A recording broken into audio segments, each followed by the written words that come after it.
Today, we're just going to delve a little bit more deeply into what ASBN does. So in order to do that, it is my great pleasure to introduce my colleague, Ali Reza Wahabzadeh, who is, this is a whole set of titles. I don't know how you fit them on your email, Ali Reza, but Executive Vice President, Head of Membership, and ESG Policy Co-Lead from the American Sustainable Business Network.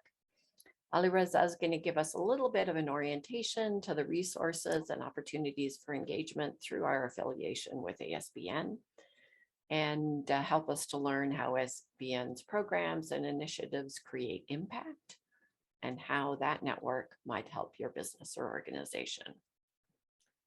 So Ali Reza, thank you so much for joining us, and we look forward to your presentation. And I just have a quick favor to ask you before you start your official talk, just so it gives me time to pull up your presentation. What drew you to ASBN? I don't even remember how many years ago it was, but it was quite a while.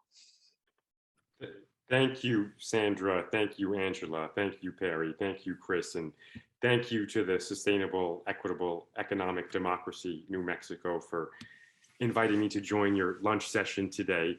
And to answer your question directly, Sandra, and to share a little bit more with all on the call. My background is not in this type of work. It has now become in this type of work because I've been doing it for almost 3 years. But in another life, for many years, I worked in the financial services industry.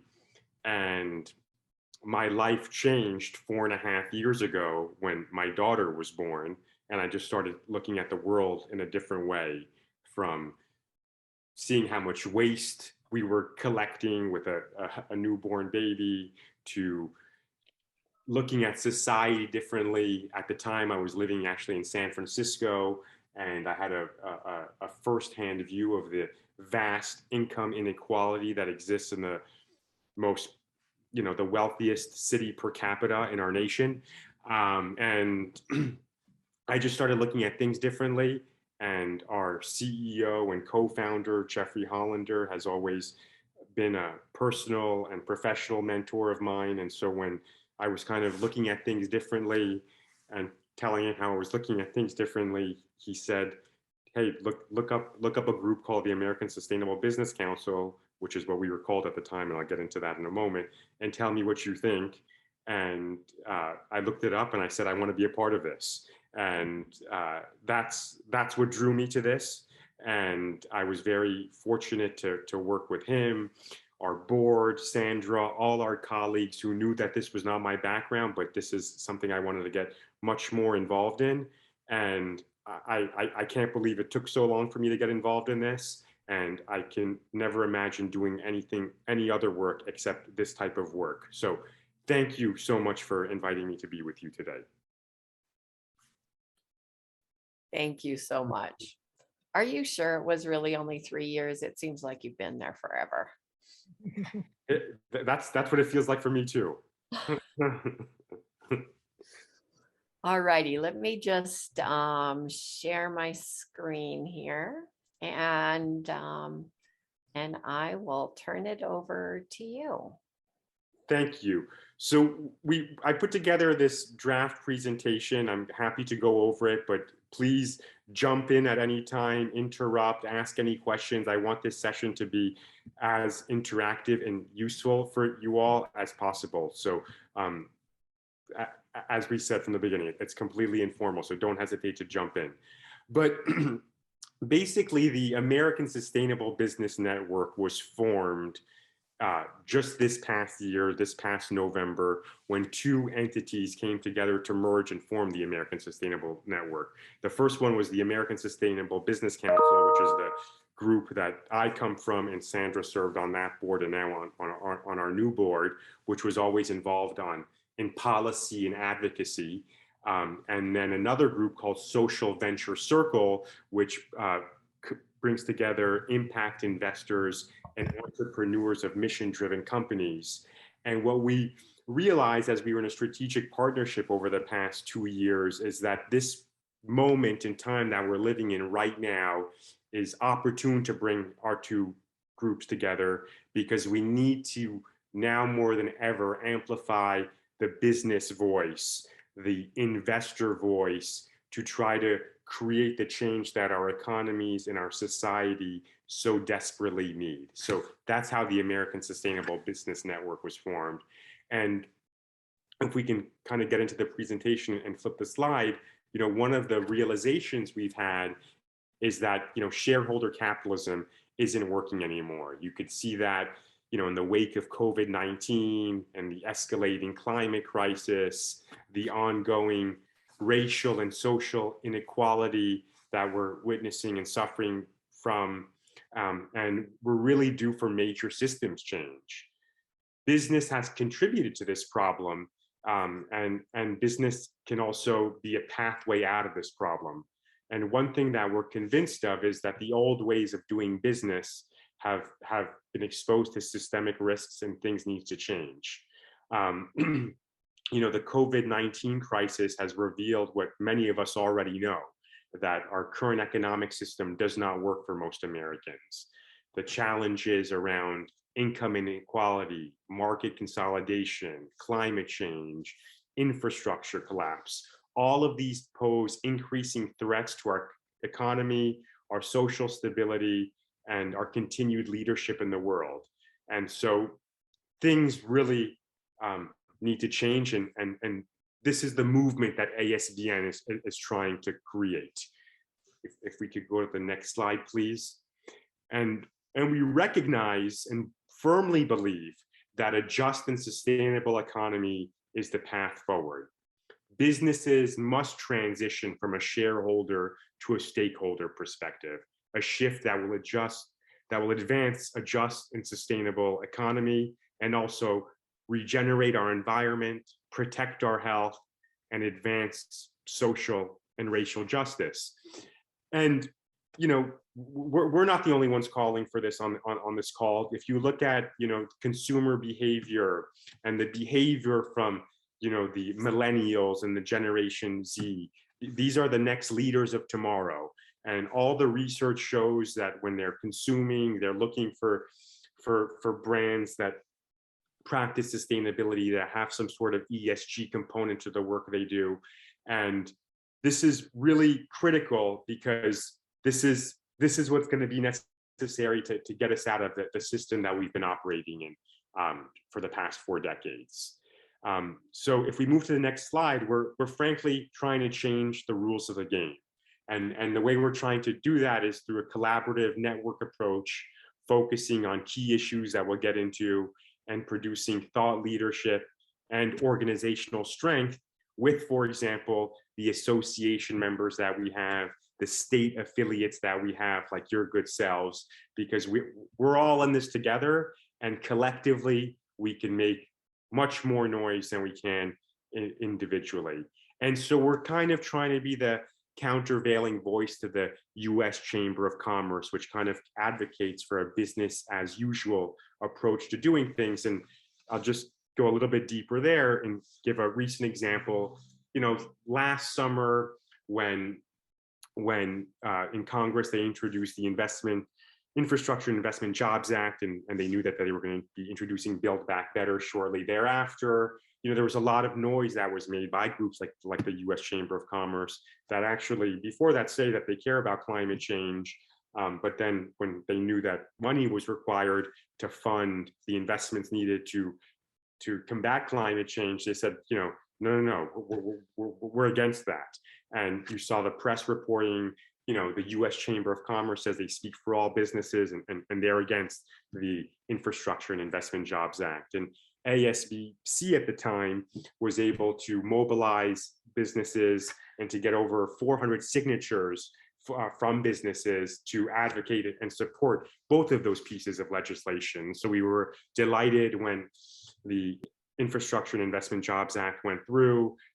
We were very honored to be invited to the White House to be a part of that signing ceremony. And naturally, we were devastated when Build Back Better was killed. But we're, trying to find creative ways to bring back some of the key parts of the Build Back Better plan back on the table once some of these other issues that the White House is dealing with right now are a little bit more settled. So we'll keep you up to date there, and we appreciate all your support with that type of work. If we can move to the next slide, just a little bit on our mission and members, but this is our mission to inform, connect, and mobilize businesses and leaders and investors to transform the public and private sector towards a sustainable and just economy. And there's an image there of some of our more recognizable business members for you to take a look at, but collectively, ASBN, between our business members and our association members and the businesses they represent, collectively, we represent over 250,000 businesses across the country, across size, across industry. If we could please go to the next slide. There you can see our state affiliates and the diverse association members that we have across the country. So we represent over 30 different state affiliates. The majority of our membership is small to mid-sized enterprises and the like, and that gives you a little bit more detail over there. And if we move to the next slide, this kind of shows how we realize change from coalition building and recognizing that the more voices and the larger our team is, the more impact we'll be able to have, to forming thought leadership, whether it be white papers or the business cases, to then moving towards the policy and advocacy and engaging legislators and the like, and bringing them to business roundtable discussions, offering them the opportunities to come and speak with our members, offering the work that our working groups do and the thought leadership they produce around that to help them craft legislation. And we'll go a little bit deeper into that later on in the presentation, but all to try to ultimately create this just, sustainable, and regenerative economy. If we move to the next slide, please, here you can see the policy areas of focus that we have. And as you all know, these are not standalone pieces of policy or focus. There's an intersection where these all meet. And all the work we do is done through the lens of race, gender, identity, orientation, equity, and every policy effort must take into account its impact on the historic and systemic efforts to deny equal treatment and the future consequences of any policy change. If you move to the next slide, this kind of gives you an illustration of how we work with the White House, different agencies, and other federal and state legislators. So just engaging across the gamut and across the board, realizing that the more engagement we have, and the more we can educate people and build a share of mind with people that are in a position to influence policy, the more successful we'll be able to be. If we move to the next slide, one piece of work that we're very proud of that we came out with almost 2 years ago was recommendations for state and local governments when they were looking to reopen their economies after COVID. And that work, it continues to be valid today, where we were able to not only mobilize all our business members, but also mobilize all our different state affiliates to come together to put together this proposal, to identify issues and then solutions, and then offer resources for anyone who picks up this report to actually go and implement. So if this is something that is of interest to you all or your stakeholders, it's available on our website for use and to be shared with anybody who you think might find it impactful. And if you move to the next slide, one of the things we're trying to do is, reframing on economic development practices from, creating effective local policies at the state and local level to encourage small business retention, reframing economic development policy and practices to focus on local business needs, local economies, all to build coalitions to engage local business communities for a larger collective voice and power, and to, of course, provide tools for local independent businesses to try to reframe those economic development practices. I know we talked a little bit about banking at the beginning of the call, and if we could please move to the next slide. You know, there's some different proposals that we have in play, but you know, as you all know, nearly $4 trillion in taxes is spent by state and local governments each year. State securities laws influence where $56 trillion of housing finance is invested. Today, long-term household savings go almost entirely into global stocks, bonds, mutual funds, pension funds, insurance funds. And even though 60 to 80% of our economy is made up of local businesses, our proposals are and our laws are not really set up to make these groups successful. And so state and local officials can generate trillions of dollars in new stimulus for their economies at low or no cost by shifting public and private capital into local banks and local investments, and by transforming their procurement systems. And these are some different examples of how that can be done. And that carries over to the next slide around investment proposals and the like as well. You know, one of the, and I'm on slide 14 now, reform the SBA. One of the campaigns that we currently have active at the moment is around reforming the SBA. You know, no one administration is responsible for the current small business startup slump, the lowest rate of small business startups in nearly 4 decades.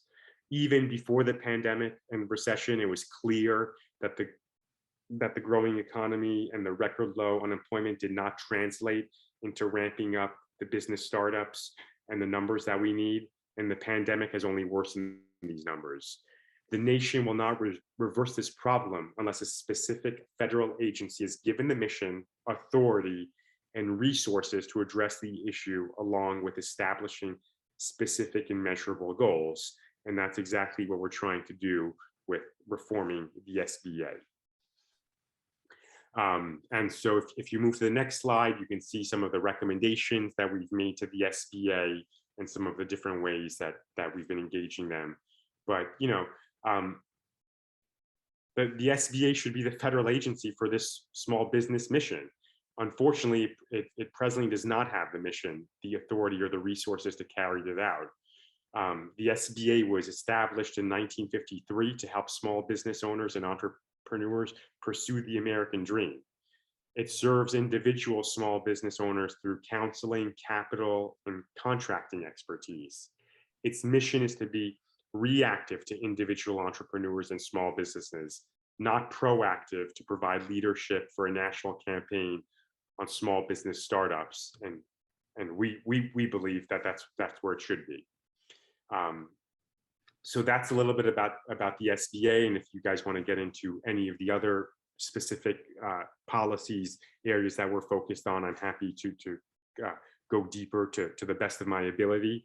But I'll jump forward to slide 18 and how we realize change and kind of how we advance our purpose via our organizational competencies. And we do it through a multi-pronged and multi-tiered approach, whether, it all starts at, building and mobilizing the community, and then, facilitating collaboration between all stakeholders, educating business leaders, policymakers on the key issues, advocating for equitable, responsible, and sustainable policy and legislation, and to produce and promote the business case for those, challenging the short-term perspective of shareholder primacy, to preparing our members to testify before state legislators, Congress, and other policymakers, bridging the relationships between business leaders and policymakers, and preparing and supporting members to speak effectively to the media, and lastly, facilitating the shift of capital to support new economy, including impact investments, which is all done through the investor circle angle of the work we do. One of the key ways our members engage with us, and I'm on the working group slide now, and this is open to all of you as well on this call, is through the different working groups that we offer. And we offer working groups on all the different signature issues that we advocate on behalf of, whether it be regenerative agriculture and farm justice, climate and energy, circular economy, corporate transparency and ESG, business for democracy, infrastructure, race and equity, safer chemicals, community capital, and livable planet.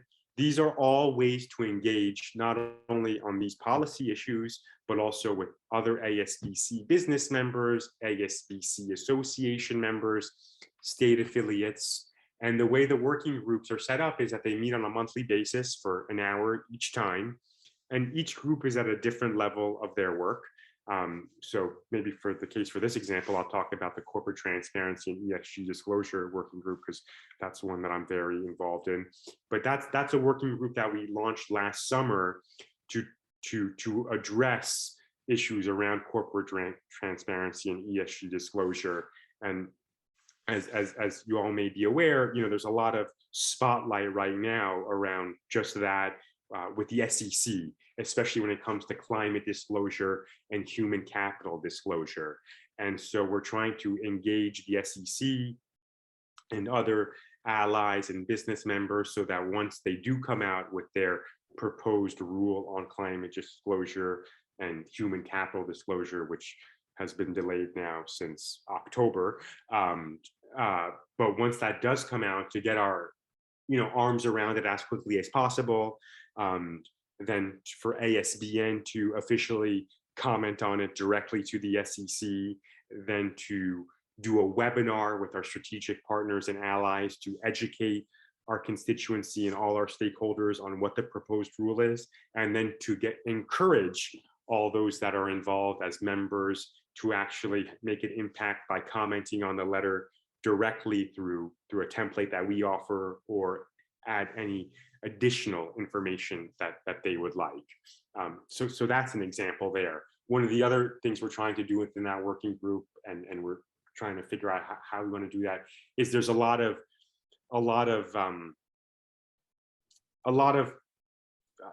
I guess I'll say hype or press around greenwashing today, and what's going on there. And so we're trying to figure out ways on how we can hold businesses accountable to the claims they make, and so to avoid greenwashing and the like. So more to come on that with time.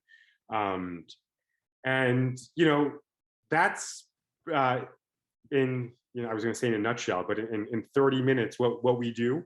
And I'm happy to go deeper in any part of this right now, but I wanted to pause and give everybody some time to reflect. And I'm happy to take any questions and open it up to in any direction that you would like. And if I can answer the question, I'm happy to. And if I can't, I'll let you know that I can't, and I'll follow up directly with you. Thank you so much for the opportunity to be with you today.